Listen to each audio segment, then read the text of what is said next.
Oui, et puis on en parlait un instant, les comités de soutien, ils n'ont jamais baissé les bras pendant ces si longues années. Le président de la Fédération internationale des comités, Ingrid Betancourt, est avec nous. Armand Burguet, bonjour. Bonjour.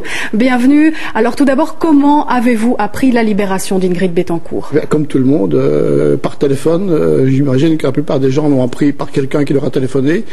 Hier soir, vous avez eu un contact particulier avec une personne qui la connaissait ou qui l'a... Avec le réseau, avec des gens en Colombie, avec des gens en France, qui font partie du réseau des comités, qui m'ont averti directement dès qu'il y a eu cette annonce du gouvernement colombien, et c'était une surprise extraordinaire, c'était la joie, c'était le soulagement, c'était indescriptible. La joie, la surprise aussi, parce que les dernières nouvelles n'étaient pas très bonnes, on la disait pratiquement mourantes.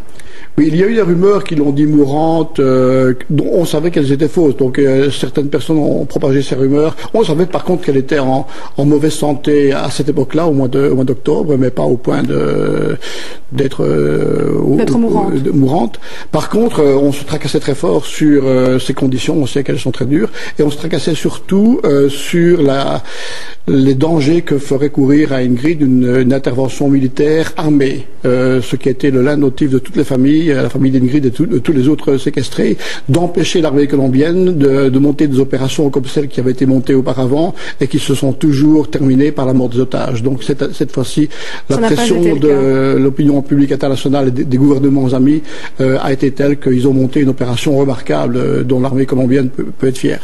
Alors vous, personnellement, pendant ces 6 années de captivité, vous avez eu des contacts directs ou avec sa famille? Avec sa famille tout le temps, oui, avec sa maman à Bogota, avec sa sœur à Paris, de manière permanente, par épisode, avec ses enfants, son mari et des amis.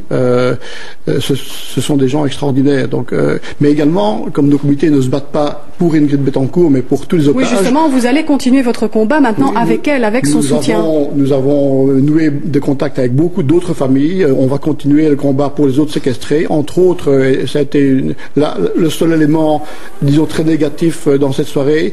On a tous regardé dans la liste des séquestrés s'y trouvait Pablo Emilio Moncayo, qui est le fils d'un homme extraordinaire qui est venu ici en Belgique, qui est venu au Parlement européen, qui a fait un tour d'Europe, qui est quelqu'un qui nous a aidé à sensibiliser le monde à cause des otages. Son fils avait 18